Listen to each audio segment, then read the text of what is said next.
안녕하세요. 매일 새로운 사연을 전하는 읽어주는 사연 라디오입니다. 구독과 좋아요, 많은 공유 부탁드립니다. 오늘의 사연 시작하겠습니다. 안녕하세요. 저만의 인생을 찾아가고 있는 40대 여성입니다.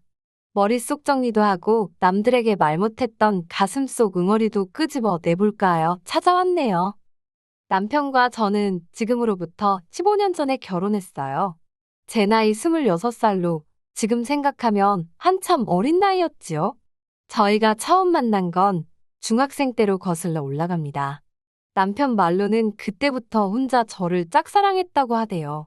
그런데 그때 저는 그런 건 전혀 몰랐어요. 남편이 자긴 안 쓴다며 저에게 인형이라던가 좋은 볼펜이라던가 싫다고 해도 쥐어주던 기억이 남아있긴 한데 그게 남편은 나름대로 저에게 좋아하는 마음을 표현하는 행동이었다는 걸 나중에서야 알게 되었지요. 이후로 남편은 남고로 저는 여고로 진학을 했어요.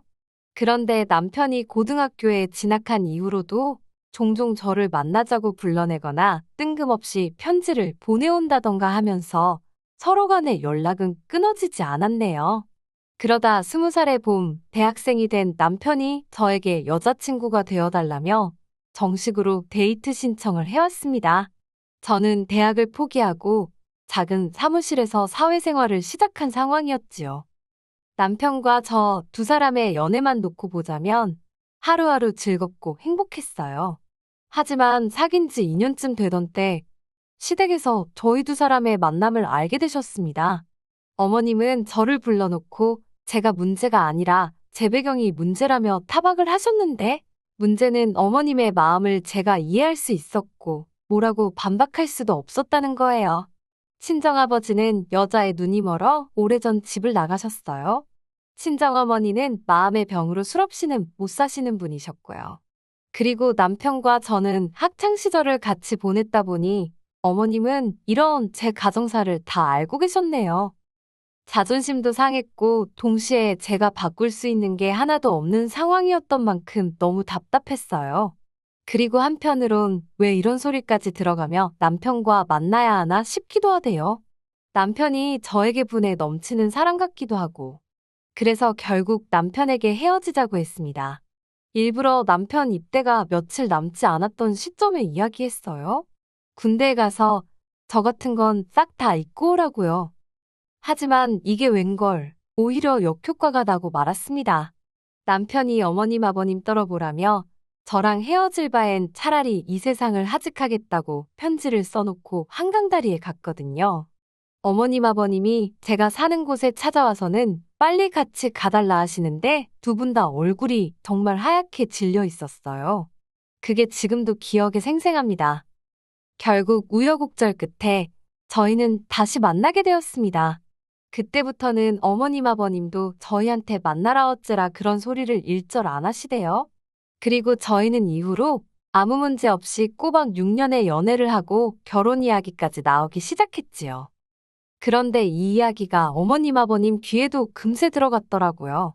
어머님이 저를 부르시더니 정말로 결혼할 거냐고 물으셨어요. 그리고는 당신은 솔직히 저희가 이렇게 오래 만날 줄 몰랐고 저를 며느리로 들일 생각도 해본 적이 없답니다. 하지만 남편이 저 아니면 안 된다고 하니 어쩌겠냐면서 대신 당신도 조건이 하나 있다 하시대요. 그리고는 당시 제가 다니고 있던 회사를 관두고 어머님 아버님이 운영하시는 공장에서 일을 하라셨지요. 당신 집안 사람이 되는 거니 당연한 거 아니냐 하시는데 솔직히 당황스럽더군요. 그도 그럴 것이 저에게는 회사를 그만둘 수 없는 이유가 있었으니까요. 제가 다니던 회사는 직원 수는 10명 남짓으로 규모는 무척 작았지만 사장님이 참으로 좋은 분이셨어요. 당신 나름의 목표와 비전이 있어서 직원들 한 명 한 명 먹고 사는 일에 신경을 많이 써주셨지요. 특히 근속 10년차 직원에게는 대학을 갈 수 있는 기회를 주셨는데 대학에 간다는 건 저에겐 간절한 꿈이기도 했거든요. 그런데 이런 제안에 남편이 보인 반응은 뜻밖이었습니다. 제가 자기와 결혼만 하면 그깟 대학 자기가 보내줄 수 있는 거라며 남편 말로는 고민거리도 못 된다는 거예요.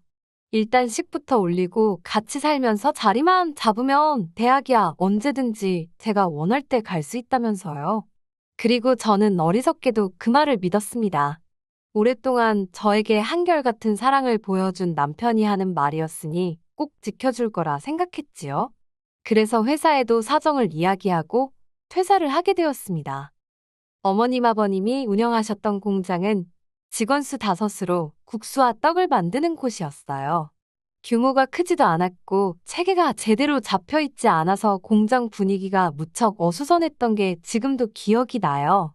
게다가 저로서는 공장 일이 익숙치가 않아서 하루하루가 고되더군요. 하루 종일 뜨거운 김과 씨름을 하니 집에 가면 얼굴은 벌겋고 온몸은 땀으로 젖어 있기가 일쑤였지요. 힘든 나날이었지만 그래도 불평불만 없이 성실하게 일했습니다. 제 부족한 조건들 전부 다 몸으로 때운다는 심정으로 이를 악물고 열심히 했어요. 그렇게 공장 일에 매달리다 보니 언젠가부터 대학 생각은 안 나더라고요. 생각할 틈이 없었다고 해야 할지. 대신 공장에 욕심이 나기 시작했어요. 공장 주인이 되고 싶다 그런 것보다 책임의식이랄까요? 규모도 키우고 싶고 더 좋은 물건을 만들어내고 싶고 어떻게 하면 더 사업을 확장할 수 있을까? 저도 모르게 그런 고민을 하고 있더라니까요. 그리고 이런 제 태도가 어머님 아버님 눈에는 꽤나 기특해 보였던 모양이에요. 공장에서 일한 지 8년쯤 되던 해에 아버님이 저와 남편을 불러놓고는 그간 고생이 많았다며 당신들이 은퇴하게 되면 공장은 저에게 물려주실 거랍니다. 그러니 앞으로도 제 거라고 생각하고 열심히 해보라는 거예요. 그리고 그 이야기를 들었을 땐 공장을 갖게 되었다는 기쁨보다는 어머님 아버님께 드디어 인정을 받았다는 사실이 감격스러워서 정말 많이 울었어요. 그리고 그때부터 저는 전보다 더 열심히 일했습니다. 전에는 단순히 재고 관리나 상품 생산에만 집중했다면 어머님의 말씀 이후로는 마케팅이라던가 품질 보완 같은 좀 더 사업적인 측면을 다듬어 나갔지요. 그리고 그런 저희 노력으로 공장은 새로운 설비를 4대나 들여오고 직원 수도 13명으로 늘어났을 만큼 규모가 커졌어요. 거래처가 늘어난 건 뭐 말할 것도 없지요. 직원들 모두 저를 사장으로 알고 따랐습니다. 그런데 굴러온 돌이 박힌 돌을 뺀다더니 아니 처음부터 제가 굴러온 돌이었던 걸까요? 지금으로부터 2년 전 있었던 일입니다. 남편에게는 위로 4살 많은 신우가 있는데 신우가 한국에 돌아왔어요. 신우는 미국인 남편과 미국에서 살던 사람입니다. 2년에 한 번 정도 한국에 와서 며칠 있다 가는 게 전부라 사실 몇 번 대화를 나눠본 적도 없어요. 남편 말로는 신우라는 사람 자체가 원래 자기밖에 몰라서 가족들이 어떻게 하고 살고 그러는지 관심도 없대요. 하지만 남편이 뭐라고 말하건 간에 저랑은 접점 자체가 없었으니까 싫고 좋고도 따로 없었지요. 그런데 그런 신우가 미국인 남편과 헤어지기로 했다면서 짐을 싸들고 한국에 온 겁니다. 그리고는 당연히 다른 곳엔 연고가 없으니 어머님 아버님 댁으로 들어가 살기 시작하더군요. 처음엔 어머님 아버님도 덜 적적하시고 좋으시겠다고만 생각했어요. 그런데 언젠가부터 신우가 걸핏하면 공장에 나타나 이것저것 참견을 하고 다니대요. 하지만 이야기를 나눠보면 알잖아요. 저 사람이 뭘 좀 알고 하는 소린지 그냥 떠들어대는 건지. 신우는 아무것도 모르는 사람이었습니다. 그런데 어이없게도 그런 일이 몇 번 있은 뒤 어머님 아버님은 신우가 며칠 만에 아주 전문가가 다 되었다며 이참에 공장을 신우에게 맡겨야겠다는 거예요. 제 귀를 의심했습니다. 10년 넘게 제가 도맡아 해왔고 저에게 주신다고 하셔놓고는 하루아침에 손바닥 뒤집듯 다른 말을 하시다니 믿을 수가 없었지요. 제가 어머님께 진심이시냐고 물었어요. 그러자 어머님이 제 손을 꼭 잡으시며 하시는 말씀이 신우는 당신에게 하나뿐인 딸이랍니다. 그런 신우가 공장을 자기가 하겠다고 하는데 당신이 어떻게 거절을 할 수 있냐는 거예요.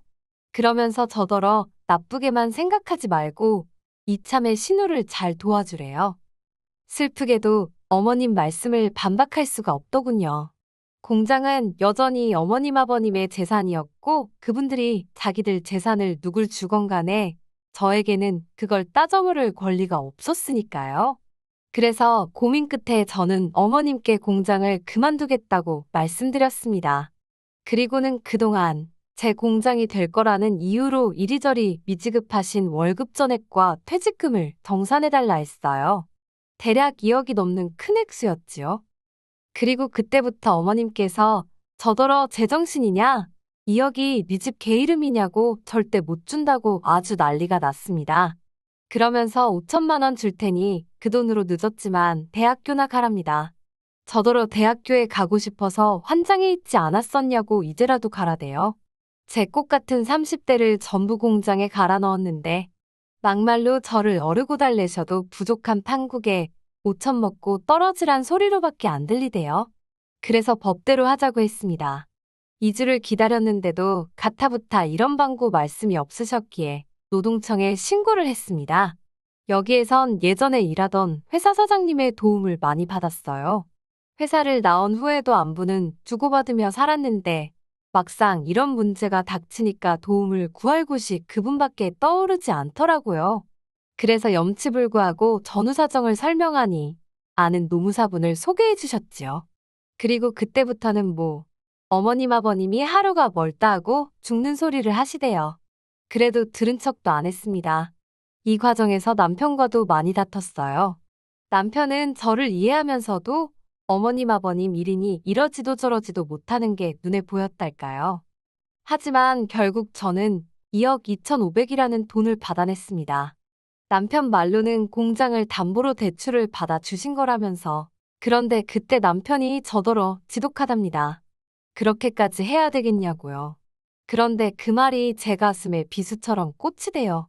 대학 보내준다는 말에 홀라당 넘어간 저도 잘못이었지만 생각해보면 그럴 능력도 안 되면서 공장 일이 얼마나 힘들고 열악한지 알았으면서 그런데도 나한테 회사를 관두고 결혼하자고 한 남편이 제일 나쁜 X처럼 보였거든요. 그래서 그래 나는 지독한 X라고 이참에 한몫 단단히 땡겨야겠다고 하면서 이혼하자 했습니다.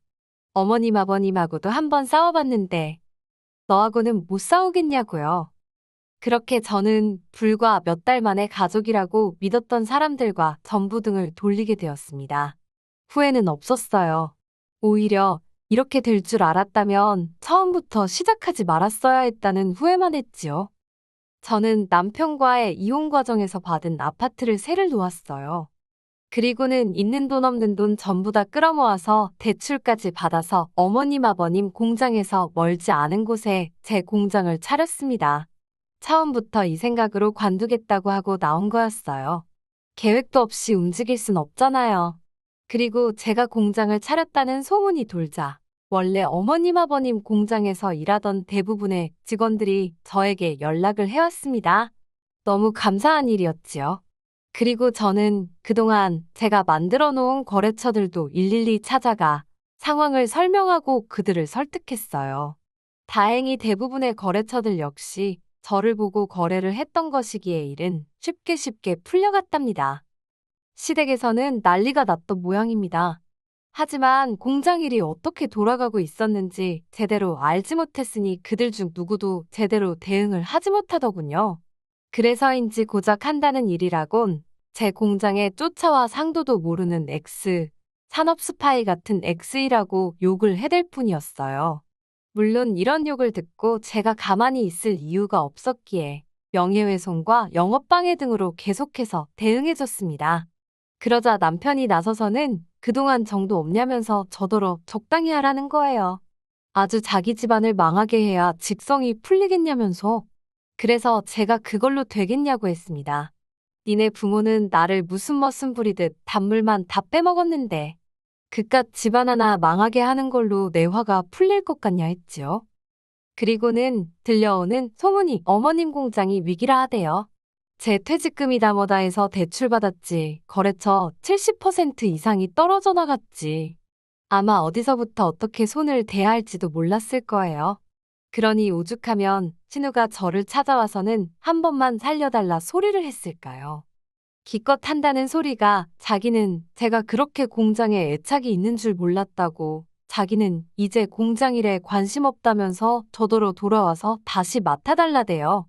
어머님 아버님 사시던 아파트까지 담보 잡아서 대출받았다고, 제발 살려달라고 앞에서 닭똥 같은 눈물을 흘려대던데, 그 눈물 저도 어머님 아버님 앞에서 여러 번 흘렸었지요.